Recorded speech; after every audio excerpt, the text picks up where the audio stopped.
So I was so worried about Resident Evil 9 because I was afraid it was going to come out like Resident Evil 6, and I was dead wrong.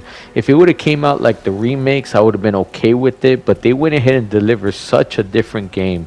Nothing I was probably expecting. This is by far exceeds my expectations. This is a masterpiece in the making. And if you're on the fence about spending that $7 while I was playing the game, I was telling myself, why didn't they price this thing at 100? I think people would have been a little upset about it, but as soon as you play it, you're like, yeah, this is definitely worth the money.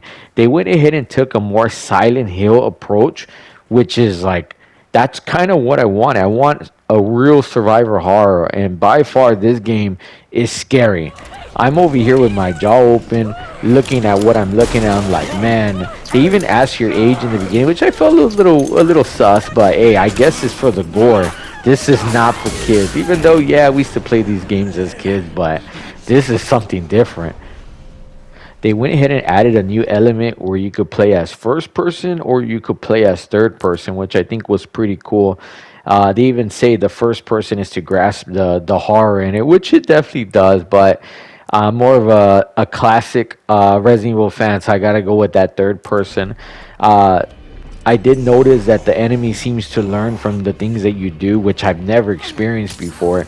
You try to head down one route and you're good, and then you try to do it again, and the enemy seems to stop you. So I was like, what? I honestly thought this was like gonna be the main villain or the main monster in Resident Evil, and I was dead wrong about it. I don't want to have any spoilers, but you'll soon realize what exactly happens here. But it seems like you're playing as Grace and then you're switching over as Leon and you're going vice versa. Grace is more a survivor horror approach, and then Leon, he's that OG guy that shoots everything. And you got a little bit of that, but not too over the top, which is something I was a little worried about, Resident Evil 6, you know what I mean? It was just like, no, no, no.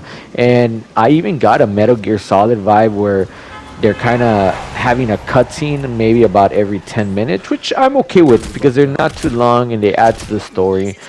I'm not gonna lie, when it comes to Resident Evil games, even now, some of the stories are very confusing, but by far, this is the one that I understand the most. Or maybe because they have me so interested into it that I'm paying attention to everything that they tell me.